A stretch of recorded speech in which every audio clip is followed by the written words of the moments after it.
The unrelenting storm raged around them, never giving the hikers a minute of respite. The wind tore through their protective clothing, temperatures dropped to below freezing. Snow fell constantly as trekkers were forced to shovel it off their tents every hour or risk being buried. Groups huddled together, knowing that their only hope of survival was for the storm to pass. Mount Everest has become an increasingly more popular destination over the years. Some individuals prepare for months before traveling to its slopes. Standing as the tallest mountain in the world, it is a sight to behold and a challenge for those brave enough to try it to reach its summit. There are many dangers that one must face in high-altitude climbing. Each mountain also has its unique risks depending on the features and locations. Because of its size, Everest naturally has many risks, where every little decision can be the difference between life or death. Our story today doesn't focus on a particular climber or even mountaineers. Instead, the focus is on hikers, who many were never planning to even get close to climbing Everest. They were just hoping to get a glimpse of the mountain from afar, but nature had other plans. This is their story.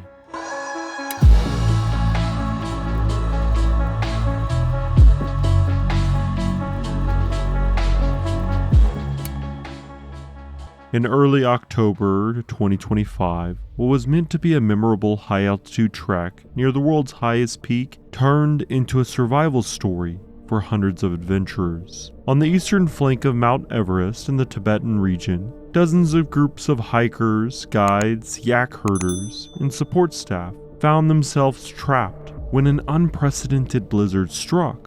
October is one of the more favorable months to hike to Mount Everest, as the weather is typically clear. Although in 2025, the monsoon season has lasted longer than normal, catching mountain guides off guard, with some saying they have never experienced weather like this before.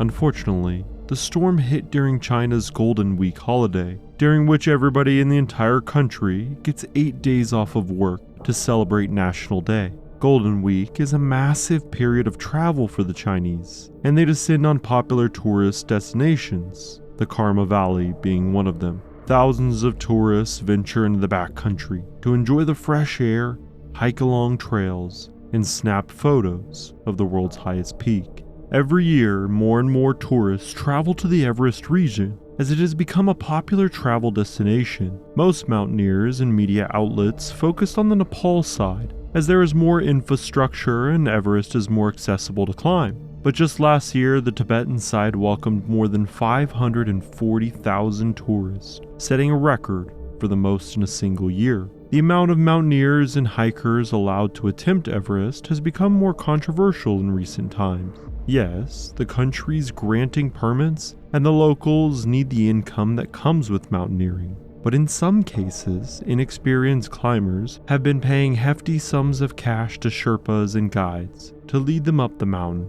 This year was no different. The trekkers arrived in the small town of Chudang and the surrounding areas, where they met up with their local guides and other support staff. The trek took place in the eastern Everest region of Tibet, near the less visited Kangshung or east face of Everest. Only 2 expeditions in the mountain's history have ever been successful in reaching the summit from the east face. It provides a much more difficult advance than from the Nepal side, as there are vast vertical challenges, deep avalanche-swept gullies, and overhanging rocks. Retreat is much more difficult on this route, and with the geographical isolation, climbers just simply don't attempt it. Instead, hikers flock to the area to sightsee. According to multiple sources, around 580 trekkers and more than 300 guides set out on Friday, October 3rd, to the remote Karma Valley. It was late in the trekking season when many presumed the worst of the monsoon and high-altitude storms were behind them. Instead, a late and powerful blizzard hit. The blizzard struck over the weekend, starting October 4th through the 5th, and compounded overnight.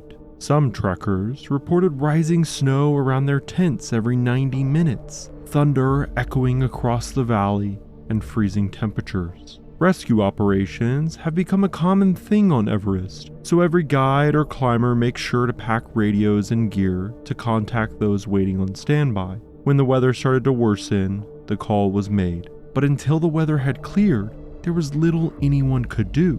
The advice was given on how to stay alive. They would just have to wait it out and try to stay warm. Snow fell throughout Saturday night heavily in the Karma Valley. There were various camps and groups trapped at the altitude of 4,200 to 4,900 meters. While snow is not uncommon at that altitude and is to be expected, it was the sheer amount and unrelenting accumulation that put everyone's lives at risk.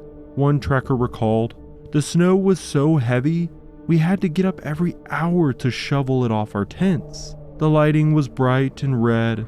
The thunder was a long, deep rumble."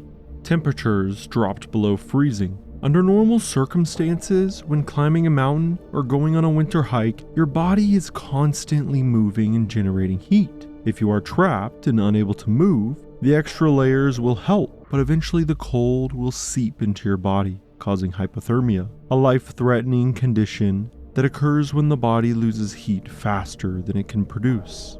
It is quite literally a race against time. What will give out first, the storm or you? The location worsened the scenario.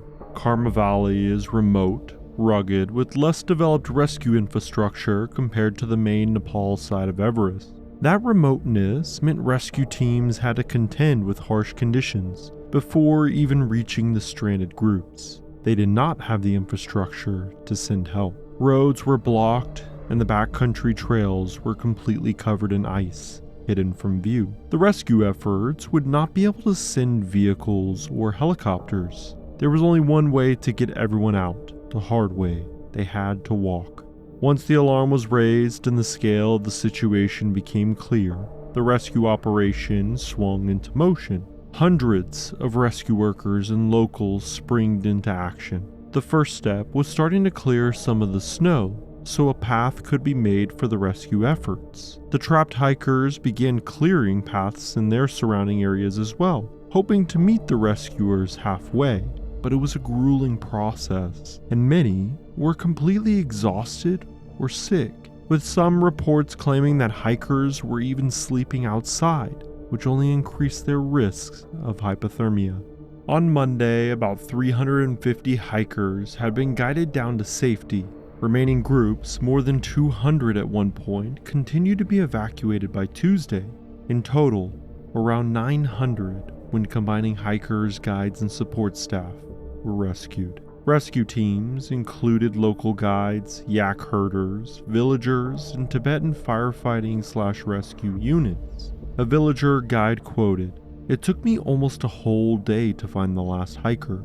She was solo hiking and in such good shape, but with the heavy snow, she couldn't find her way out." Supplies of food, medicine, heat, and oxygen were delivered to camps where some groups waited for extraction. Those that were sick had designated meat areas where additional care could be provided. By the time the operation concluded, authorities reported that all stranded persons had been accounted for and evacuated to safety. Hearing firsthand from those who experienced it paints a vivid picture. One trekker, Eric Wynn, described trudging 19 kilometers through deep snow to exit the valley. Thankfully, some people ahead of us were breaking trail, leaving footprints we could follow. That made it a little easier. Otherwise, it would have been impossible for us to make it out on our own. A Tibetan guide remarked on the proliferation of hikers in the region. It's really dangerous that some very experienced and confident hikers research the trails online and think they are well prepared. It shocked me that some of the hikers weren't even wearing sunglasses when I found them. Their words underscore several key themes: the speed of the storm, the inadequacy of preparation for some, and the vital role of local knowledge. Although not everyone was so lucky. A climber has died near Mount Everest after getting caught in a powerful snowstorm, as hundreds of hikers remain trapped on the world's highest peak in extreme conditions. The climber, a South Korean national, died after getting caught in a storm while ascending a Himalayan peak just south of Everest. He was initially reported missing over the weekend near the summit of Mera Peak, a 21,250-foot mountain in Nepal. His death was confirmed by the Nepal Mountaineering Association on Tuesday. There were multiple factors at play that led to this story. The weather in October is usually a drier period, as guides and tourists were simply not prepared for such a brutal blizzard. The amount of tourism on Everest has only increased over the years, making the margin for error seem smaller and smaller. Although the remoteness and underestimation of weather seem to be the biggest factors resulting in the trapped hikers, this incident near Mount Everest is not just about survival. It's a reflection of our age, an increasingly crowded world where more people seek extraordinary experiences, and nature's power reminding us of its supremacy. When hikers pay for world-class treks, there may be an expectation of control, of management, but mountains don't bend to expectation. The Everest facade remains majestic, but also merciless under the right conditions. The fact that hundreds of people were stranded and yet all were rescued is a triumph of coordination, local knowledge, and resilience. In the end, lives were saved, and the mountain will stand unchanged, ready for the next moment humanity brings to its slopes.